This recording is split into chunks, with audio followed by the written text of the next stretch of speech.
लाखों करोड़ों दरूद व सलाम मोहम्मद व आले मोहम्मद की ज़ात अक़दस पर।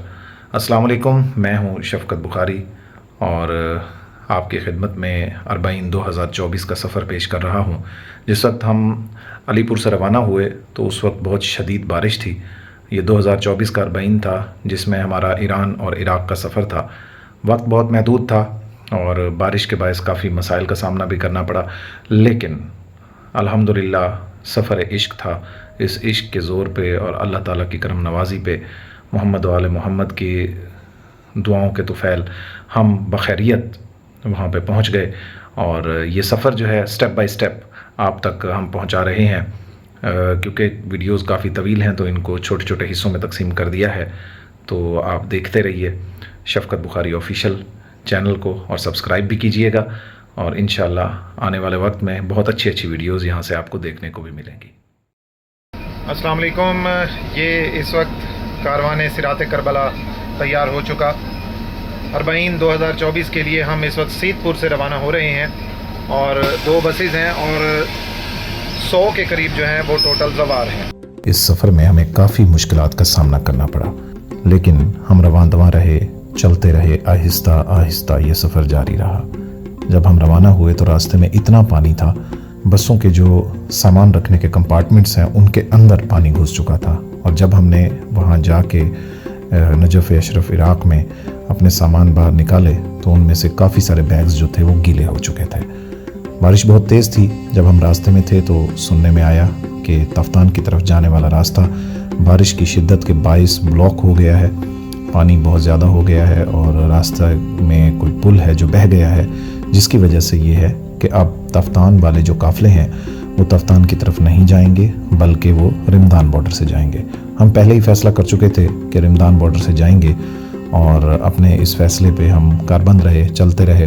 रात का सफ़र शुरू हुआ और सारी रात सफ़र में गुजरी। मुख्तलिफ़ मराहिल से गुज़रते हुए हम गम्बिट जब पहुँचे तो वहाँ पे बारिश काफ़ी थम चुकी थी। हल्की हल्की बारिश हो रही थी, लेकिन बारिश का ज़ोर जो है वो कम पड़ चुका। यहाँ हम इस वक्त गम्बिट पहुँच चुके हैं और यहाँ पे हमारा थोड़ी देर का स्टे है। यहाँ पे खाना खाएंगे। ज़ायरीन के जो काफ़िला है उसको यहाँ बिठाया गया है और साथ में इनको खाना वाना खिलाया जा रहा है। ये हमारी गाड़ियाँ पीछे आपको नज़र आ रही हैं और बारिश मुसलसल हो रही है। तो यहाँ से खाने के बाद फिर जो है कराची की तरफ रवाना होंगे। इस वक्त रात का 1:40 हो चुके हैं।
जब हम कराची पहुँचे तो कराची में हमारे लिए न्याज़ का बेहतरीन एहतमाम किया गया था हमारे कराची के मेज़बानान की जानिब से।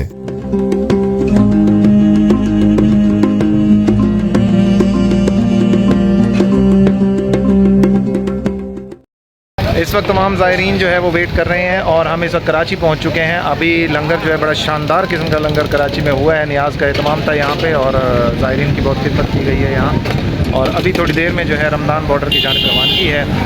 इस वक्त कराची का मौसम जो है वो बहुत बेहतरीन हो रहा है, ठंडी ठंडी हवा चल रही है और साथ में जो है दुआ भी कर रहे हैं कि अल्लाह ताला करम फरमाए, क्योंकि मुल्क में जो है हालात इस वक्त काफ़ी मुश्किल हैं। ख़ास तौर पे मौसमी जो है वो हालात बहुत मुश्किल हैं और मौसम के हवाले से सुनने में आ रहा है कि नोशकी का पुल जो है वो बैठ चुका है और वहाँ से जो है काफ़िले अब वापस रमज़ान बॉर्डर की जानिब रवाना हो रहे हैं कराची की जानिब। तो ज़ाहिरी बात है बॉर्डर के जो शोर्स हैं, जो चौकियाँ हैं, वहाँ पे रश बढ़ जाएगा।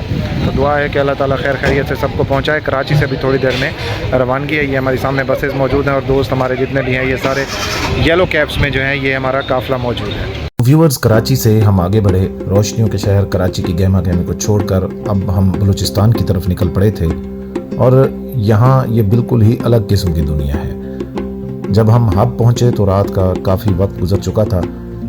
हब जो है बलूचिस्तान में पहला बड़ा स्टॉप है।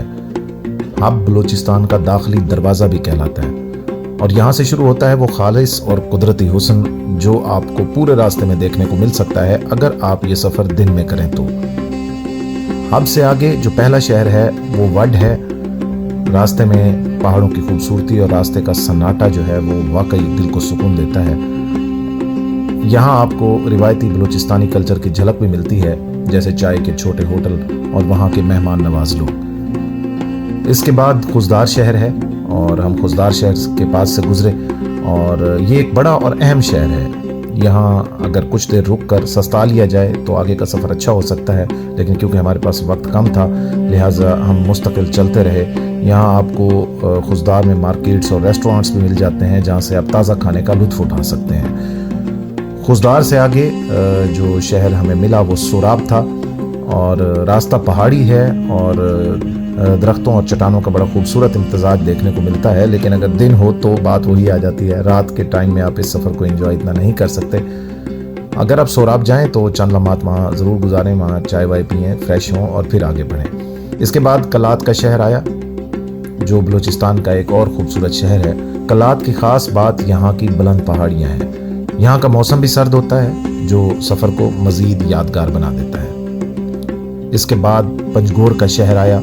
हम आहिस्ता आहिस्ता बढ़ते हुए पंजगोर के करीब से गुजरे जो कि बलूचिस्तान के मगरबी हिस्से में वाक़ है।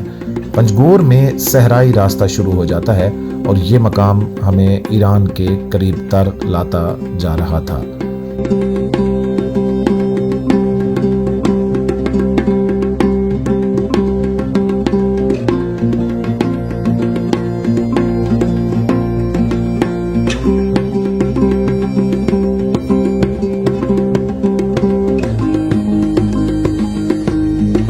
चलते चलते हम रोड पे से तुर्बत के पास से गुजरे।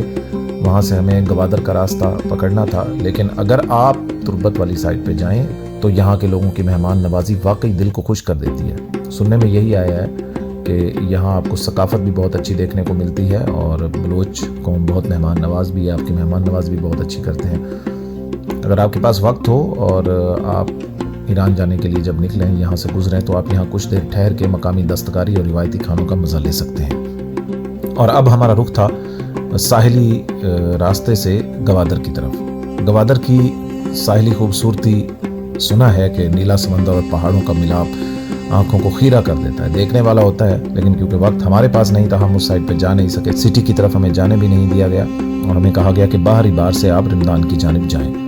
और इसके बाद जो बड़ा स्टॉप आता है वो जीवानी है। ईरान की सरहद के करीब वाक़ है ये शहर। जीवानी में ईरान का जायका महसूस होता है। लोग फ़ारसी बोलते हैं और माहौल भी मुख्तलिफ है। और यहाँ से चलते हुए आप बाई रोड आखिरकार जो है रमदान बॉर्डर के पास पहुँच जाते हैं। ये पाकिस्तान का आखिरी स्टॉप है और यहाँ से ईरान शुरू हो जाता है।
इस वक्त हम रमदान बॉर्डर पे मौजूद हैं, पाकिस्तान और ईरान के दरमियानी बॉर्डर पे, और हालात जो हैं वो यहाँ पे बहुत ज़्यादा दगरगू हैं। जितने भी आने वाले दोस्त हैं, मैं इतना बता दूं कि यहाँ पे हालात ये हैं कि ना सही से वॉशरूम्स का इंतज़ाम है और ना ही बैठाए जाने का इंतज़ाम है। आज कुदरती तौर पे मौसम अच्छा है, जिसकी वजह से ये है कि प्रॉब्लम्स कम हो रही हैं, गर्मी की प्रॉब्लम नहीं है। लेकिन अगर सूरज निकला हुआ हो तो आप यहाँ पे बैठ नहीं सकते, क्योंकि ये आपको मैं दिखाऊं कि ये शामियाने इन्होंने लगाए हुए हैं और यहाँ पे सफाई का कोई ख़ास इंतज़ाम नहीं है। गवर्नमेंट इस चीज़ पे तवज्जो नहीं देती सफाई के हवाले से। ये देखिए, ये पीछे जो है ये आपको गंदगी नज़र आ रही होगी, और यहाँ पे जो है ये ज़ायरीन जो हैं वो यहाँ पे मौजूद हैं। पानी का भी कोई ख़ास इंतज़ाम नहीं है। जिस वक्त हम आए तो हमने नाश्ता जो है यहाँ से मंगवाया, और वो नाश्ता इंतहाई महंगा पड़ा। मतलब 6 बंदों का नाश्ता हमें कम से कम भी 2600 रुपये में जाके पड़ा है। और उसको जो है, ज़ाहिर सी बात है, एक आम ज़ायर के लिए कि जिनके पास लिमिटेड सी रकम होती है, वो किस तरह से इस सारे मामले को जो है हैंडल कर सकते हैं, इस सारी चीज़ को मद्देनज़र रखते हुए यहाँ आइएगा। ये बॉर्डर जो है ये गवादर साइड से लगता है, यहाँ पे कॉन्वाई नहीं लगती। कॉन्वाई के बग़ैर जो है यहाँ काफ़िलों को आगे जाने की इजाज़त होती है। इस वक्त हमारा जो काफ़िला है उसकी नंबरिंग हो चुकी है, एंट्रियाँ हो चुकी हैं, और ये लोग जो है अपने नंबर वाइज जो है ये इसको निकालेंगे, अपनी जो बसेज़ हैं उनको। जब हमारी बसों की बारी आएगी तो ज़ाहिर सी बात है उस वक्त हमारी बसेज़ भी निकाल दी जाएंगी। यहाँ पे हालात खासे मुश्किल हैं, देखने में जो आ रहा है बहुत मुश्किल हालात हैं। सिक्योरिटी का इंतज़ाम तो है, लेकिन ये कि कोई खातिर खा मैनेजमेंट देखने में नहीं आ रही। यहाँ पे होटल्स हैं तो उनकी अपनी मनमानी चल रही है, वो काफ़ी हैवी पैसों में, काफ़ी महंगे दामों जो है चीज़ मुहैया कर रहे हैं। अब हालांकि इमाम हुसैन अलैहिस्सलाम के ज़ायरीन जो हैं वो बहुत दूर से सफ़र करके आते हैं, और बड़ा थका देने वाला सफ़र है ये जो हमने अब तक किया है। आगे जो है फिर यहाँ से इराक़ के बॉर्डर तक जो है वो हमने जाना है। तो मशी में क्योंकि कम दिन बच गए हैं, मैं कोशिश करूँगा कि आपको जो 40 वॉक है मशी जो है वो लाजमी पूरी की पूरी दिखाई जाए। तो ये यहाँ के हालात हैं। इस वक्त हम रमदान बॉर्डर पे मौजूद हैं। ये आपको पाकिस्तानी फ़्लैग मेरे पीछे नज़र आएगा, ये देखिए पाकिस्तानी फ़्लैग, और इसके साथ ही दूसरी साइड पे जो है वहाँ पे ईरान का फ़्लैग भी है। तो यहाँ पे आने से पहले बस कुछ चीज़ों को खातिर खा इंतज़ामात करके आइए कि यहाँ पे पीने का पानी जो है वो मुकम्मल मुहैया नहीं होता। यहाँ पे पीने के पानी का इंतज़ाम बिल्कुल नहीं है। एक फाउंडेशन है, यहाँ पे उन्होंने कुछ खाना खिलाने की कोशिश भी की, लेकिन उनका भी कोई खातिर खा इंतज़ाम नहीं था, जिसकी वजह से ये है कि मामलात खासे गंभीर हो गए और अपनी जेब से परचेज़ करके ये सारा कुछ खाना पड़ रहा है। लोग काफ़ी परेशानी की हालत में जो है वो यहाँ पे मौजूद हैं। और अभी मौसम अच्छा है, गर्मी नहीं है, लेकिन होप्स हो कि अगर फ़र्ज़ किया कल या परसों तक मौसम गर्म हो जाता है तो फिर उस वक्त जो है यहाँ पे इन शामियानों के नीचे बैठना जो है निहायत मुश्किल हो जाएगा। और साथ साथ आपको मैं बताता चलूँगा। आइए आगे बढ़ते हैं जी। इस वक्त गाड़ियों की चेकिंग शुरू हो चुकी है और मुख्तलिफ़ नुमाइंदे जो हैं गवर्नमेंट के वो आ रहे हैं और गाड़ियों के में सामान को और जो ज़ायरीन हैं उनको चेक कर रहे हैं। इस वक्त हम रमदान बॉर्डर के पास मौजूद हैं। पीछे आपको पाकिस्तानी फ़्लैग लहराता हुआ नज़र आ रहा होगा और साथ में ईरान का फ़्लैग भी नज़र आएगा। तो ये जो है बेसिकली आप गाड़ियों की लाइन देख रहे होंगे कि गाड़ियों की लाइन जो है ये इसीलिए है कि यहाँ पे चेकिंग की जा रही है। ये आपको नज़र आएगा, यहाँ से गाड़ियों की चेकिंग की जा रही है और अभी ईरान की सरहद उबूर करेंगी गाड़ियाँ तमाम चेकिंग के मराहिल मुकम्मल करके।